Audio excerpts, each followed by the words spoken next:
History quiz, can you guess the last time an operational aircraft carrier was sunk at sea during combat? 3, 2, 1. On the 29th of November 1944, when the Shandong carrier of the Imperial Japanese Navy was sunk by the submarine USS Archerfish, shortly after it left port for sea trials.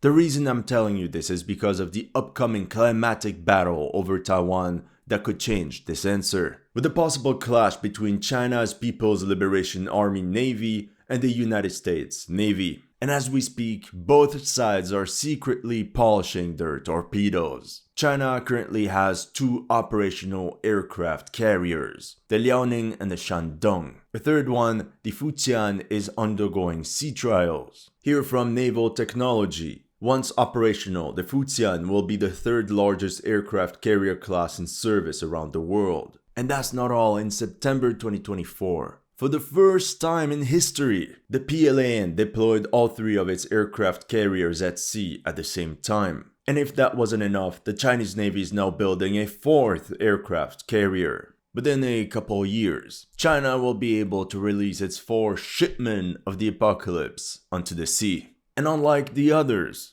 the new Type 004 will most likely be nuclear powered. As you know, PLA fighter aircraft can strike Taiwan directly from the mainland. So why are aircraft carriers such a big deal for China? Projection of force. Or in fancy words, the ability to clap some cheeks outside your neighborhood.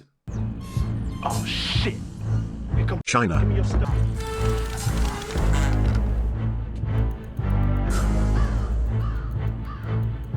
As you can see on this map, the Liaoning carrier strike group maneuvered in between the Japanese islands of Yonaguni and Iriomote between the 17th and the 18th of September 2024. In times of war, such a move would separate Taiwan from its ally, Japan. Then the Liaoning pushed straight for the Philippine Sea, going as far as to tickle the American G-point, also known as Guam. After that, the PLAN aviation assets completed 630 sorties before moving southwest into waters east of the Philippines by the 1st of October. In just one little field trip at sea, China upset Taiwan, Japan, the Philippines, and the US.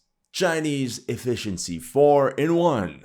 In response, US Navy bolsters carrier presence in the West Pacific. 3 US aircraft carriers to be in Asia during presidential transition. With that being said, despite this growing threat, the US Navy is very confident in its ultimate victory. Like you can read in this article by Breaking Defense, should the Chinese try to fight a 21st century version of the 1944 Battle of the Philippine Sea, PLAN chieftains know the Americans have the edge in experience. Oh, that's very interesting. Can you tell me more? By the late 2020s, the US would have almost 110 years of experience in carrier operations. The Chinese, on the other hand, only less than 20. That's exactly what the Russians said of the Japanese Navy in 1904.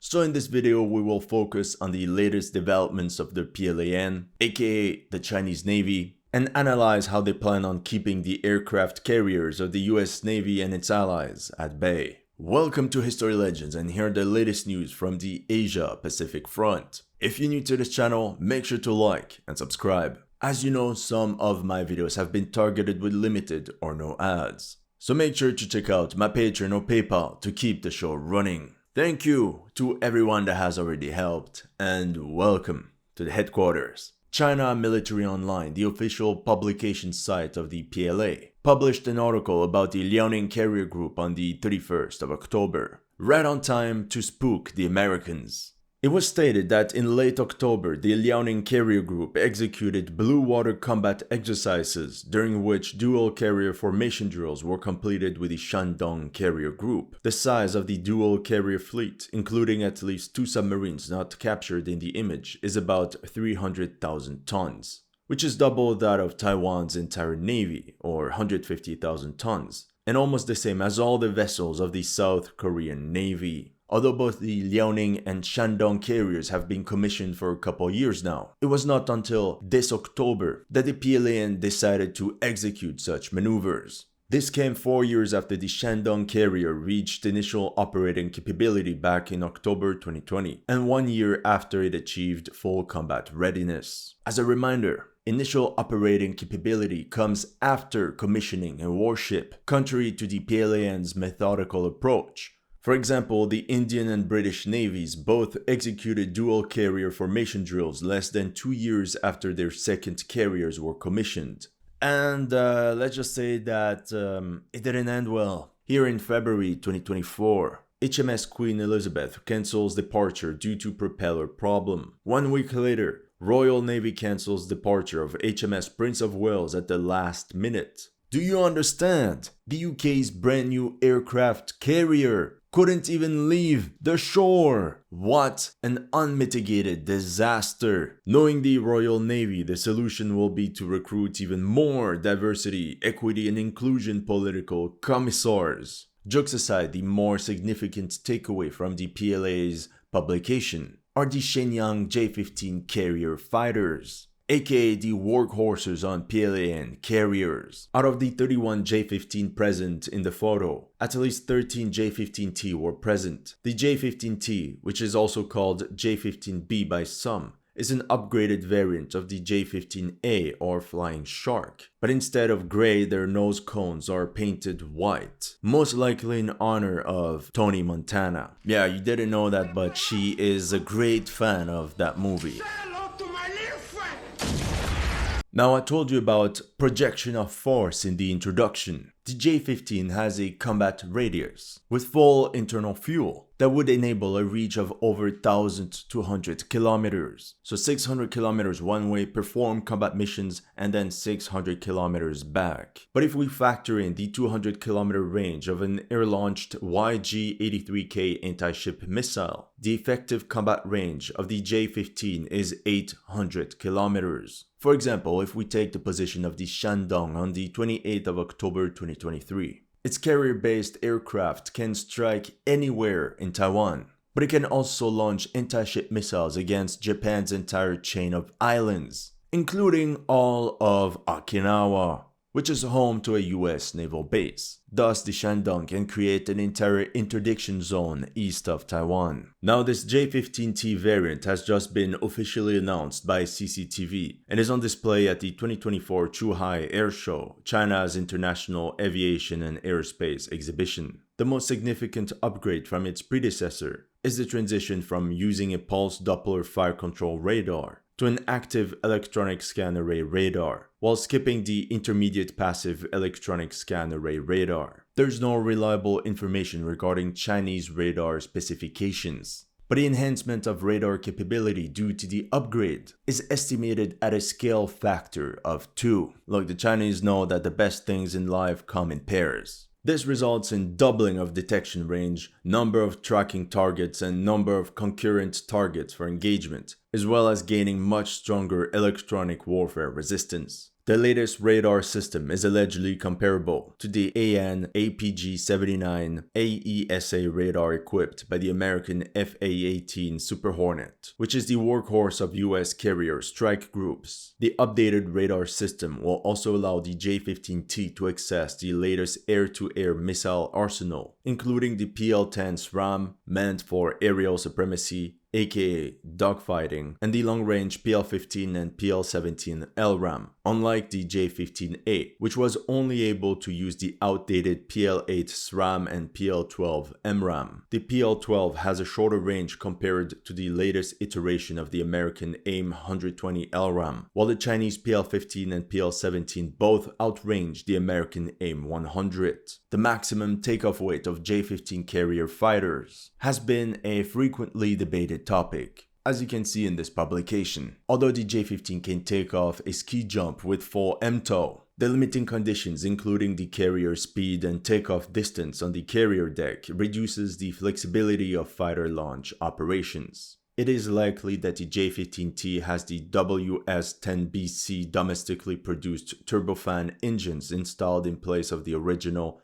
outdated and ill-performing Russian AL-31F. The updated power plant, together with the inherited larger and superior airframe of the J-15T, compared to the F-18, allows for greater mission payload capacity and flexibility, along with the rapid fielding of newer types of anti-ship missiles and long-range air-to-air missiles. The J-15T poses an enhanced threat against US carrier strike groups. However, it must be clarified that it remains unclear whether the upgraded power plant on the J-15T will allow for full MTOW. Then there is the J-15D, an electronic warfare variant of the Shenyang J-15 carrier-based fighter. As you can see, the J-15D was seen operating off the Shandong carrier. In this picture, you can see the large EW pods mounted on the aircraft's hardpoints. It has also made its debut at the Zhuhai Air Show. The J-15D is the PLAN's first dedicated EW carrier fighter platform, in a direct analog to the US Navy's F-18G Growler EW carrier fighter. At this rate, it will be cheaper for the US to just buy the J-15D. They can simply order them on Alibaba. Shipping is pretty fast these days. And then they can even start a dropshipping business and sell all these Chinese-made fighter aircraft to their NATO allies. The integrated electronic warfare systems of the J-15D allows the detection and identification of radar and communication signals, mapping electronic order of battle, alert friendly assets of threats, as well as actively counter enemy electronic assets through jamming or deceive measures. The ability to forward deploy the J-15D will enhance the situational awareness of frontline air assets and the carrier group by extending the limited range of shipborne and helicopter-borne electronic support systems. Overall, the deployment of the two new J-15 variants significantly increased the lethality and range of both the Liaoning and Shandong carriers, but it also brings the capabilities of both carriers much closer, if not on par, to the US Navy's Nimitz-class aircraft carriers. So we covered the latest news about the Liaoning and Shandong carriers. But now let's focus on the new aircraft carrier that China is building. The Fujian carrier has a much larger tonnage compared to legacy Russian-style carriers, and it can also carry a larger fleet of carrier aircraft. The Shandong has a capacity of 32 airframes, but current estimates suggest a capacity of at least 50 fixed-wing aircraft for the Fujian, 40 fixed-wing aircraft, and 12 helicopters, placing it in the same range as the US Navy's Nimitz class that can carry 50 to 60 airframes. Considering that the United States currently has 10 Nimitz-class carriers, the battle of attrition is not in favor of China. Considering that the United States has 10 Nimitz-class carriers, that means the Americans can release a lot of seamen into the Pacific. In other words, the battle of attrition is not in favor of China. In the worst case scenario, we're talking about a, 3v10, 3v11? Other than that, the Fujian is the first Chinese carrier to use the CATOBAR system, which stands for Catapult Assisted Takeoff Barrier Arrested Recovery. The PLAN has skipped one entire generation of steam catapult CATOBAR system, making a leap straight from the ski jump stall bar system on the Liaoning and Shandong carriers to the electromagnetic catapult CATOBAR system seen on the US Ford-class carriers. This is a prominent example of China's overtaking on curve strategy, or in other words, playing technological catch-up with the West. Electromagnetic catapult can increase the MTOW of carrier aircrafts, allowing platforms such as the J-15 to take off with a full payload, which can be an increase of a few tons compared to ski jump takeoffs. It was reported that in the future, new platforms like the KG-600 AWACS, the GJ-11 Stealth, and CASC Rainbow Strike UCAVs, as well as the J-15 Stealth Fighter, will all be able to operate off the Fujian carrier. Models of these airframes have been spotted on the full-scale carrier deck mock-up on land, as well as on the Fujian's carrier's deck. The Xi'an KJ-600 is an analog to the American E-2 Hawkeye carrier-based AWACS. It will bring major upgrade to the current AWACS platform in service. That is the Z-18J airborne early warning helicopter, which has limited range, flight ceiling, payload, and power output that severely impacts detection capability. Due to the KJ-600's weight, it is most likely only capable of taking off using the Fujian's electromagnetic catapults and incapable of taking off from ski jumps on the Liaoning and Shandong carriers. Meanwhile, the Hongdu GJ-11 has been in service with the PLA Air Force for at least 5 years, and is expected to be integrated into the Fujian carrier Air Wing. This attack drone may act as a standalone asset for ground strikes, or as a loyal wingman for the Shenyang J-35 and J-15. It may also have the potential to provide aerial refueling, which will extend the combat range of carrier fighters. In September 2024, the Liaoning carried out sea trials in the Yellow Sea. According to a recent documentary from CCTV, Liaoning carrier squadrons may have already started training on the J-35, which leads us to believe the completion of ski jump takeoff trials. At this rate, the Liaoning carrier may give birth to the first operational J-35 squadrons, rather than the newly built Fujian carrier. In comparison, the newest US carrier, the USS Gerald Ford, is incapable of operating the F-35 stealth fighter due to its design predating the F-35C entering service with the US Navy. In reality, the situation is applicable to most US carriers, which were built decades ago. As of right now, only 4 out of 11 US carriers have been retrofitted to operate the F-35. We're talking about the USS Carl Vinson, Abraham Lincoln, George Washington, and likely the Theodore Roosevelt. As for the Marine Corps, 4 out of its 9 LHD and LHA carriers are currently capable of operating the F-35B variant, which is capable of vertical takeoff and landing. Overall, the deployment of the J-35 stealth fighter will bring Chinese carrier groups on par with the ones of the US Navy that deployed the F-35C stealth fighters. This marks a significant step to revamp the Liaoning carrier, which was commissioned back in 2012, and results in the transition from a so-called training carrier designated by the PLAN to a modernized and fully combat-capable platform. For China, it will bring the total number of combat-capable aircraft carriers to 2, including the Shandong carrier, with the Fujian carrier on its way to become the 3rd one in the near future. With the rapid progression of Fujian Sea carrier trials, this carrier may end up being relevant for a potential invasion of Taiwan starting in 2027. The Fujian has already undergone fighter launch and recovery testing, which may shorten original estimates of time needed to achieve initial operating capability. With 3 carrier groups, the PLAN can sever the island chain links on either side of Taiwan and have a mobile carrier group to counter foreign naval deployments. The latter task will most likely fall under the new Fujian carrier group due to its vastly superior capabilities compared to existing PLAN carriers. It is also unnecessary to deploy such an advanced carrier in the direction of Taiwan, which has limited air and sea warfare capabilities. This means it's almost certain that its role will be to challenge US carrier groups in the Pacific. To that, we have to add that the Type 004 that is currently under construction has a role that is yet to be determined. As soon as we have more information available, I will let you know about it. Before we end the video, it's important to mention that the PLAN is also ramping up its construction of LHDs, or landing helicopter dock, not to be confused with LSD. As opposed to aircraft carriers, the main role of LHDs is for amphibious assaults, as traditionally LHDs only carried helicopters.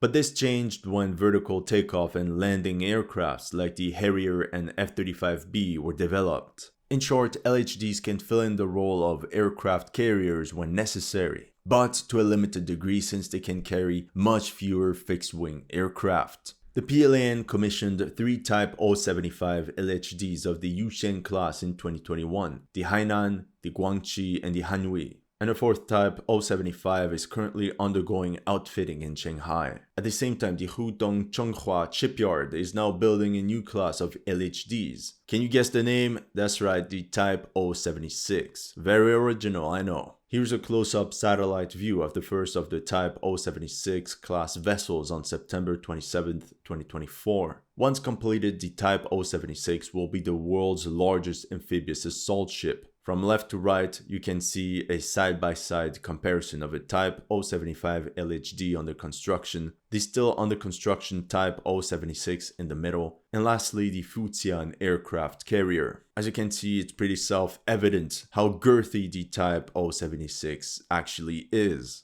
Now let's analyze this from an operational perspective. In this graphical representation, you can see how the LHD Type 076 is very close in size to the Fujian aircraft carrier. So it's really an in-between that can both play the role of an amphibious assault ship, but also as aircraft carrier. The Yulan Class 076 is a landing helicopter dock amphibious assault carrier that has a well deck and an electromagnetic catapult on the ship's bow, which will allow the operation of large UCAVs like the GJ-11 and the CASC Rainbow Strike. In satellite imagery, there appear to be mock-ups of GJ-11 drones visible in the testing facility. Put simply, the catapult will make it unique among all other amphibious assault ships. Based on available satellite image and photographs, the features observed include an electromagnetic catapult, 2 external aircraft elevators, and a dual island superstructure. The external aircraft elevator design will improve carrier deck aircraft sortie efficiency compared to the Type 075 LHD,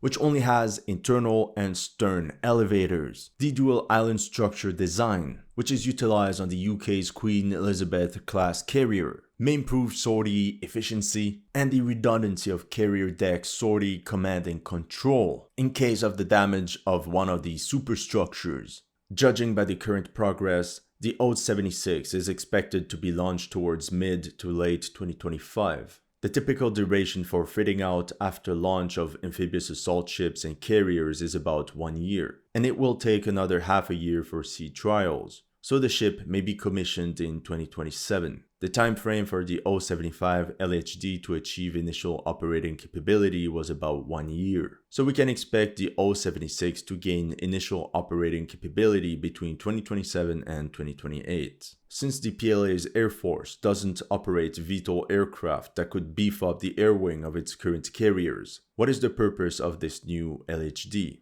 You see, without carriers, PLA UAVs can only take off from mainland China. So the first problem is range, while the second one is that they will have to take a long detour to reach Taiwan's east coast in order to avoid air defense systems. Now, with UAVs on board, the 076 LHD will greatly enhance the PLA's ISR and drone strike capabilities to support ground operations on the eastern side of Taiwan Island. In the end, in my opinion, the PLA is not yet strong enough to take on the entire US Navy in open sea. I mean, in the near future, we're talking about 4 aircraft carriers against 11. GG, well played. However, that might not necessarily be their objective. As we've seen, the primary mission of these aircraft carriers is to encircle Taiwan and allow the PLA to strike anywhere along the coastline of the island.